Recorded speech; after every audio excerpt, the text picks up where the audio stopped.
ऐसा लॉजिक नहीं है। लॉजिक ये है कि आप जो यहाँ पर ट्रिपल एक्स देख रहे हैं ना, इसका तो कुछ रीजन होगा ना, इसमें कुछ तो रीजन होगा ना। समझ बात है। तो देखिए, जब भी नॉर्मल मनुष्य में जो होता है वो कितना गुणसूत्र होता है, चाहे तो बोलते हैं 23 जोड़ा या तो बोलते हैं 46।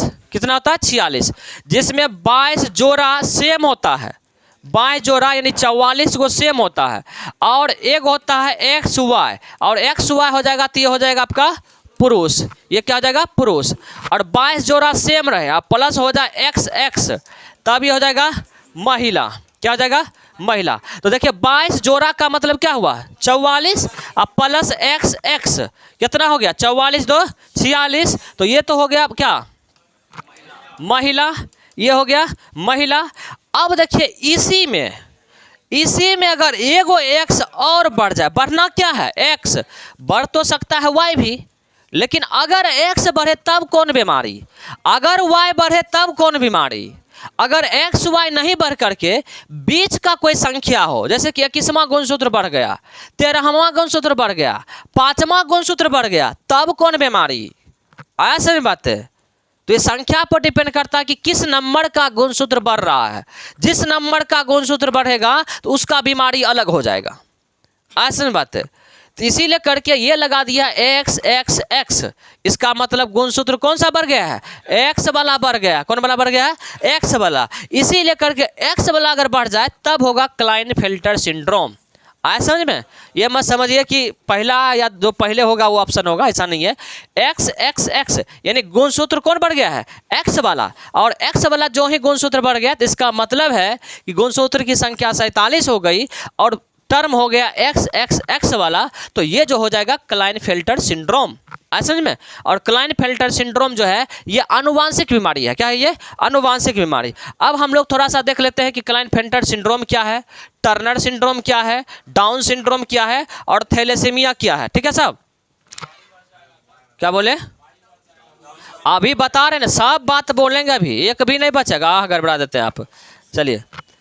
चलिए, तो ये दरोगा का हिटेड टॉपिक है साहब। ये जो आनुवांशिक रोग है, यहाँ से कई बार सवाल पूछा गया है, आपको आगे भी पूछा जाएगा, आगे भी एक सवाल आपको मिलेगा ऐसा।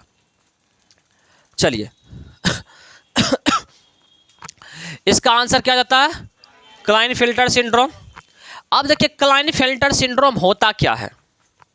सबसे पहला नंबर तो याद रखिए कि ये जो बीमारी होगा ना, ये पुरुष में होगा। ये बीमारी जो होगा केवल और केवल पुरुष में होगा, और इसका वाहक जो होगा स्त्री होगा। आए समझ में। ये वाहक जो होगा इसका कौन होगा? स्त्री होगा। और इसे ग्रसित कौन होगा? क्योंकि स्त्री में देखिए, क्योंकि स्त्री में एक्स एक्स पहले से न रहता है। अगर स्त्री में अगर एक्स चलियो गया तो और सुंदर स्त्री हो जाएगी। आए समझ। देखने में क्या हो जाएगी? सुंदर हो जाएगी। आए समझ में। क्योंकि लड़की में जो गुण आता है, लड़की वाला क्यों आता है? एक्स एक्स क्रोमोसोम के कारण आता है, और एगो और एक्स बढ़ गया तो इसका मतलब उसमें और जो लड़की की क्वालिटी है, गुण है, वो क्या हो जाएगा? बढ़ जाएगा। आए समझ बात है। लेकिन लड़का में एगो एक्स होता है, एगो वाई होता है, और एगो एक्स और पहुंच जाए तब आपको नहीं लगता कि लड़का में लड़की वाला गुण आना शुरू हो जाएगा? आए समझ बात है। तब उस बीमारी को क्या बोलते हैं? क्या बोलते हैं उसको? क्लाइनफेल्टर सिंड्रोम बोलते हैं। और उसमें गुण कौन सा होने लगेगा? लड़की वाला गुण होने लगेगा। कौन वाला? लड़की वाला गुण। आवाज और तनी पतला होने लगेगा। ऐसा बात है। और इसके साथ क्या हो जाएगा? उसका चेस्ट वगैरह बढ़ना शुरू हो जाएगा। इस तरह का बात हो जाता है। उसका जो शरीर का डिजाइन होता है ना, लड़की के जैसे बनना शुरू हो जाएगा। और ऐसा बात है। देखने चलेगा वैसी है, बोलेगा वैसे, मतलब सब लक्षण कुलक्षण धर लेगा। ककरा वाला? लड़की वाला। क्यों धर लेता है? क्योंकि एक्स गुणसूत्र एगो क्या हो गया? बढ़ गया। ऐसा बात है। चलिए, गांव घर में कहते हैं कि मौगी हवा है, ये नहीं बोलते हैं? बोलते हैं ना? नहीं बोलते हैं? अगर लक्षण देखिए कैसन है, उस तरह की बात है। चलिए, तो यह रोग किसको होता है? पुरुष में होता है। और याद रखिएगा कि इसका वाहक कौन होती है? स्त्री। क्योंकि महिला में अगर हो गया तो महिला में लक्षण दिखाता है नहीं है, और पुरुष में चला गया तो लक्षण दिखा दिया, तो बीमारी किसको हो गया? पुरुष को हो गया। और इसका वाहक महिला होती है, क्योंकि एक्स एक्स किस में पाया जाता है? महिला में। तो महिला में गुणसूत्र पहले बढ़ती है, और महिला से ट्रांसफर किस में हो जाता है? पुरुष में हो जाता है। आज समझ बात है। जैसे कि किसी की मम्मी को हुआ है और मम्मी वाला ट्रांसफर किसके हो गया, बच्चा में हो गया। अब बच्चा में दिखा दिया वो लड़का हुआ तो उसका व्यवहार कैसा हो जाएगा, लड़की वाला हो जाएगा। आज समझ में चलेगा, मटक मटक के। चलिए इसमें पुरुषों का गुणसूत्र क्या हो जाता है, 47 हो जाता है, जिसमें एक अतिरिक्त गुणसूत्र कौन आ जाता है, एक्स आ जाता है। इसीलिए वो दिया था एक्स एक्स एक्स दे दिया था। ऐसा नहीं बात है। चलिए इसमें पुरुष का जो वृषण होता है, टेस्टिस होता है, ये अल्प विकसित हो जाता है, ये विकास ही नहीं कर पाता है। और जब विकसित नहीं होगा तो इसमें स्पर्म ही नहीं बनेगा, स्पर्म ही नहीं बनेगा, क्योंकि स्पर्म कहाँ बनता है, वो टेस्टिस में बनता है।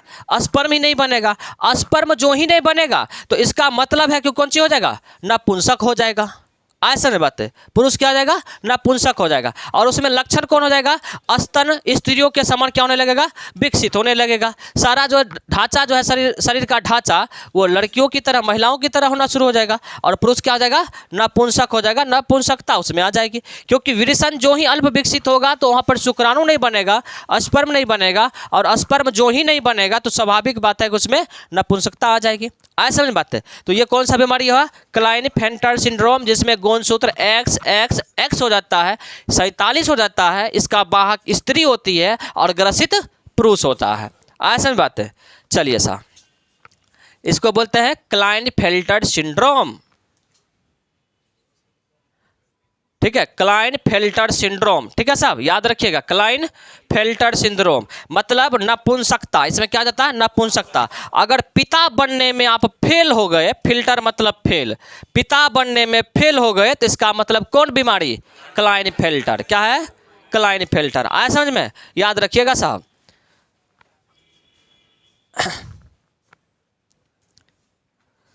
चलिए साहब अगला है डाउन सिंड्रोम। क्या है ये, डाउन सिंड्रोम, डाउन सिंड्रोम। ठीक है साहब। अच्छा हिंदी में सिंड्रोम को क्या बोलते हैं, संलक्षण। क्या बोलते हैं, संलक्षण। क्या बोलते हैं, संलक्षण। मतलब एक में लक्षण सब बिगड़ जाएगा। आए समझ में, इसीलिए इसको इंग्लिश में बोलते हैं सिंड्रोम। हिंदी लोग ध्यान में नहीं रखता है। कई बार हो सकता है कि आपको हिंदी में दे दे कि डाउन संलक्षण क्या है, तो आपको लगेगा सिंड्रोम पढ़े थे डाउन, ये संलक्षण कहाँ से आ गया। तो याद रखिएगा इसका नाम संलक्षण इसलिए है क्योंकि जितना भी प्रकार का ये सिंड्रोम होता है ना, सिंड्रोम अभी हम लोग 4-5 प्रकार का पढ़ेंगे, तो जितना भी सिंड्रोम होता है सब में लक्षण खराब हो जाता है। ऐसे में बुखार जारी सब नहीं लगेगा, लक्षण सबको क्या हो जाएगा, खराब हो जाएगा। अभी देखें लक्षण हो गया ना खराब, लड़का का हो गया ना खराब, लड़की वाला लक्षण आ गया। चलिए अब देखिए डाउन सिंड्रोम, तो याद रखिएगा हिंदी में इसको क्या बोलेंगे, संलक्षण। तो डाउन संलक्षण बोल सकते हैं इसको। ठीक है, इस रोग को मंगोलिज्म भी कहते हैं। क्या कहते हैं, मंगोलिज्म। मंगोलिज्म क्यों बोलते हैं, क्योंकि ये मंगोलिया के क्षेत्रों में वहाँ के जलवायु परिवर्तन के कारण, जलवायु वहाँ का जो वातावरण है उसके कारण इस तरह की बीमारी अधिकतर कहाँ होता था, मंगोलिया के क्षेत्रों में। इसीलिए करके इस बीमारी को क्या बोलते हैं, मंगोलिज्म। क्या बोलते हैं इसको, मंगोलिज्म। ऐसा समझ बात है। चलिए हाँ, ये भी अनुवांशिक है, जो भी लिखा रहे अनुवांशिक ही है। हाँ अनुवांशिक है। देखिए जब भी बीमारी अगर आएगा तो कहीं ना कहीं से अगर पहली बार बीमारी आएगा तो उसका तो जैसे कि माता से पिता में आया तो वो तो किसी को आया होगा, उससे पहले तो किसी को आएगा, तो कोई तो ऐसा व्यक्ति होगा जिसको किसी दूसरे वजह से आया होगा। ऐसा नहीं बात है, कोई तो होगा ना, तो वो वातावरणीय के कारण। ऐसा समझ में, ये वातावरण भी मायने रखता है। ठीक है साहब। चलिए आप देखिएगा साहब, इस रोग को मंगोलिज्म भी कहते हैं। इसमें गुणसूत्र की संख्या कितना हो जाती है, अभी बताए तो उसमें भी 47 और इसमें 47। अब इसमें 47 कैसे होता है सो देखिएगा साहब। इस रोग में 21वां जोड़ा जो गुणसूत्र में होता है क्या होता है, एक अधिक गुणसूत्र हो जाता है। मतलब 21वां जोड़ा जो होता है ना, हम क्या पढ़े कि 22 जोड़ा आता है, तो 22 जोड़ा से पहले 21वां जो जोड़ा होगा ना, 21 में 2 होना चाहिए ना, 21 नंबर का गुणसूत्र जो होगा उसमें गुणसूत्र कितना होना चाहिए, 2 होना चाहिए। लेकिन गुणसूत्र 2 के बदला कितना हो जाता है, 3 हो जाता है। तो बताइए कि बढ़ जाएगा कि नहीं बढ़ जाएगा लास्ट में जाके। तो 21वां जोड़ा अगर पूछेगा कि 21वां जोड़ा में गुणसूत्रों का संख्या बढ़ जाए तब कौन सा बीमारी होगा, तब क्या बोलेंगे हम लोग, क्या हो जाएगा, डाउन सिंड्रोम। क्या होगा, डाउन सिंड्रोम। अब डाउन सिंड्रोम हो जाएगा तो इसका लक्षण कौन धर लेगा, वो मंद बुद्धि हो जाएगा। देखिए हो गया ना कुलक्षण वाला आदत, मंद बुद्धि हो जाएगा, आंखें टेढ़ी हो जाएगा, नहीं होगा, समझ रहे हैं ना। और उसके बाद जीभ मोटी हो जाएगा। आए समझ में, जीभ क्या हो जाएगा, मोटी हो जाएगा। और शरीर क्या हो जाएगा, अनियमित ढांचा हो जाएगा, मतलब पेट निकल जाएगा, समझ रहे हैं, जबकि पेट अंदर रहना चाहिए। हाथ उत जो है सो लकड़ी के जैसा हो जाएगा, समझ, माथा इतको हो जाएगा, समझ रहे, सौसे शरीर में माथे नजर आएगा, आ समझ में। तो मतलब शरीर का जो नॉर्मली स्ट्रक्चर है वो नहीं होकर के बेढब हो जाता, ढांचा ही बिगड़ जाता है, समझ रहे बात को। पेट निकल गया, माथा इतको हो गया, हाथ पैर पतला है ना झूल रहा है, ऐसा नहीं बात है। तो इसका मतलब कौन सा बीमारी हो गया ओकरा? हाँ, डाउन सिंड्रोम हो गया। क्या हो गया? Down syndrome. जीभ उसका हो जाएगा मोटा, जीभ हो जाएगा मोटा, देखेगा अगर आपको ना तो पता चलेगा ऊपर देख रहा है, समझ रहे हैं, मतलब आंख टेढ़ी हो जाएगी, ऐसा समझ में। इस तरह की बातें होती है, ऐसा समझ में ना। चलिए साहब, इसको कौन सा बीमारी बोलेंगे हम लोग? Down syndrome. क्या बोलेंगे उसको? Down syndrome. चलिए साहब, अब है टर्नर सिंड्रोम। क्या है? Turner syndrome. अब देखिए, यह बीमारी किस में होता है? स्त्री में होता है। क्लिनेफेल्टर सिंड्रोम किस में होता था? पुरुष में होता था। इसमें गुणसूत्रों की संख्या क्या आ जाती है? देखिए, लड़का को बढ़ा देती है, अपने घटा लेती है। लड़का को बढ़ा देती है, अपने घटा लेती है। लड़का को बढ़ा करके लड़की बना देती है, अपने जो है सो घटा लेती है। देख रहे हैं ना। चलिए, अब देखिएगा इसका, इस रोग में क्या होता है? इस रोग के कारण शरीर अविकसित हो जाता है, शरीर विकास नहीं कर पाएगा, कद छोटा हो जाएगा। हाँ, कद एकदम छोटा। फिर वैसे नहीं बोलना है, मानहानि का केस तुरंत हो जाएगा, ऐसा नहीं करना है। तो तुरंत मानहानि का केस हो जाएगा साहब। तो आर्टिकल 102 लग जाएगा और जन प्रतिनिधित्व अधिनियम 1951 का भाग 8 लग जाएगा, धारा 8 लग जाएगा, चल जाइए भीतर। तो इसीलिए करके कि मानहानि देख रहे हैं कितना खतरनाक हो गया। पहले ये सब हर नेता पे होता था, 10-10 को 5-5 को मानहानि केस, कुछ नहीं होता था। आप देख रहे हैं ना। इसीलिए किसी को भी कुछ बोलिए, उसके मान सम्मान पर ठेस ना पहुंचे, नहीं तो महिला है साहब, महिला का फायदा उठा लेगी तुरंत। मानहानि का केस एकदम, जब पुरुष एक बार ठोकता है मानहानि का केस, जेल हो जाता है, तो महिला ठोक देगी केस, तो समझते हैं। इसलिए कि हम भी सब कुछ बोलना बंद कर दिया। चलिए, जननांग क्या हो जाएगा? अविकसित हो जाता है। क्या हो जाता है? अविकसित। आपको नहीं लग रहा कि पहले जितना महिला पे बोलते हैं कंट्रोल कर दिए हैं? नहीं लग रहा? एकदम कंट्रोल। हाँ, जब से राहुल गांधी को हो गया ना जेल, हमको अब डर लगने लगा बहुत जोर जोर से, समझ रहे हैं ना। हाँ, इसी वजह से अब नहीं बोलते हैं हम। हाँ, हो सकता था हम किस खेत का मूली है, सही बात है। तो किसी के मान में हानि मत पहुंचाइए, ठीक है, अरे तो फिर चल जाइएगा साहब। चलिए साहब, अगला देखिएगा साहब, इस रोग के कारण स्त्री का शरीर क्या हो जाता है? अविकसित हो जाता है, कद जो है छोटा हो जाएगा, जननांग अविकसित हो जाएगा। और जिसके कारण जननांग अगर अविकसित हो जाएगा तो इसका मतलब है कि उसमें क्या हो जाएगा? बांझपन आ जाएगा। क्या हो जाएगा? बांझपन आ जाएगा। ऐसा नहीं बात है। तो याद रखिएगा, महिलाएं क्या हो जाएगी? बांझपन। देखिए, उधर पुरुष को नपुंसक करवा दी थी, देख रहे हैं ना, उधर पुरुष को नपुंसक करवा दी थी एक बढ़ा के, इधर अपने नपुंसक हो गई एक घटा के। देख रहे साहब, लॉजिक याद रखिएगा, बढ़ा दी तो पुरुष, घट गया तो अपने, ऐसे नहीं बात है, याद रखिएगा। और आपको लगता है कि बड़ा आसानी से याद कर लेंगे, 4 सिंड्रोम या 5 सिंड्रोम, आप कन्फ्यूज जरूर करिएगा, इसीलिए करके हम ऐसा बात बोल देते हैं, ठीक है साहब। तो बढ़ गया अगर तो पुरुष नपुंसक, घट गया तो महिला, उसको बोलते थे क्लेनफेल्टर। अगर पिता बनने में फेल हो गया तो क्लेनफेल्टर, ऐसा में। और यहाँ पर आप देखिए टर्नर सिंड्रोम, इसमें क्या हो जाता है? टर्न हो जाता है, ठीक है साहब, तो बांझपन आ जाता है। चलिए, अब देखिए पटाऊ सिंड्रोम। क्या है? पटाऊ सिंड्रोम, ठीक है साहब। कौन सा सिंड्रोम? पटाऊ सिंड्रोम, ठीक है। ये सब हंस दिया।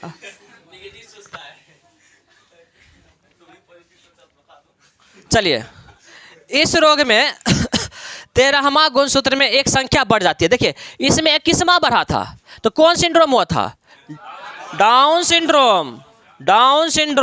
21वां बढ़ जाए, 21वां जोड़ा में एक बढ़ जाए तो डाउन सिंड्रोम, ऐसा नहीं बात है। और एक्स वाला बढ़ जाए तो क्लिनेफेल्टर सिंड्रोम, और एक घट जाए तो टर्नर सिंड्रोम। और 13वां जोड़ा में एक बढ़ जाए, क्योंकि 13वां गुणसूत्र होगा, इसमें भी जोड़ा की बात करते, जोड़ा का मतलब कितना? 2, तो इसमें भी गुणसूत्र कितना होगा? 2। लेकिन 13वां में अगर हो जाए 3 तो फिर उसको बीमारी हो जाएगा पटाऊ सिंड्रोम। कौन सा बीमारी? Patau syndrome. चलिए साहब, पटाऊ सिंड्रोम। अब देखिए पटाऊ सिंड्रोम में होता कौन सी है, कौन लक्षण धर लेता है? देखिए, इस रोग में क्या होता है, होठ कट जाता है। होठ जब कट जाएगा तो पटेगी नहीं, आए समझे, होठ कट जाएगा तो पटेगी नहीं। तालू में दरार आ जाता है, बम्हार हो जाएगा तालू में, समझ रहे हैं।